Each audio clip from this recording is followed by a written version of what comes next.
Bonjour à tous, c'est Emmanuel, j'espère que vous allez bien et nous retrouvons dans notre vidéo bonus du jour.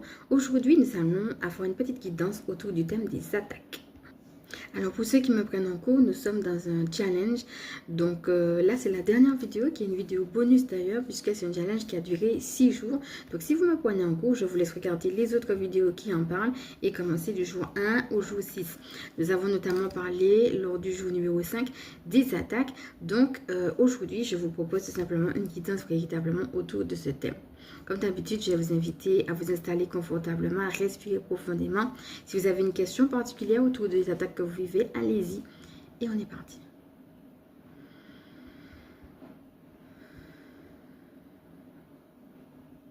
Donc si vous avez besoin de plus de pause, de plus de temps, pardon, vous pouvez bien évidemment mettre sur pause et puis revenir tranquillement à vous. Alors, en première carte, nous avons celle-ci, une carte que nous avons déjà eue.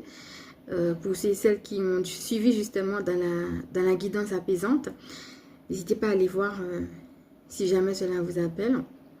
La carte de l'univers. Regarde déjà comment elle vient te parler par rapport à ce que tu vis ou par rapport à ta question.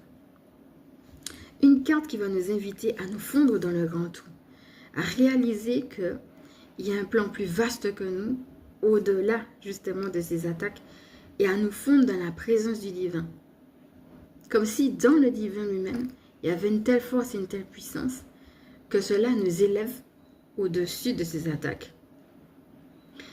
Une carte qui nous invite aussi à prendre conscience que ce grand tout, qui, en effet, on peut faire appel à des êtres de lumière, etc., qui prêtent à nous aider, nous ramène aussi à la confiance en notre propre guidance intérieure. C'est justement ce que nous avions travaillé hier. Alors, allons voir les autres cartes complémentaires qui ont voulu revenir. Nous avons qui ont voulu venir, hiberne et régénère.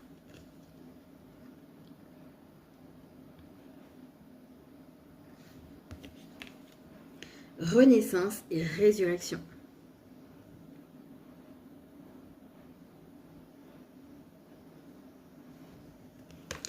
Sème les graines.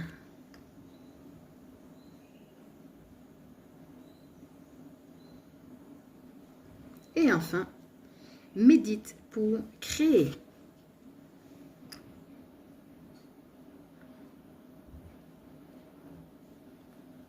Alors, la première carte, hiberne et régénère, va nous inviter en effet à nous retrouver à part dans un lieu où on se sent bien.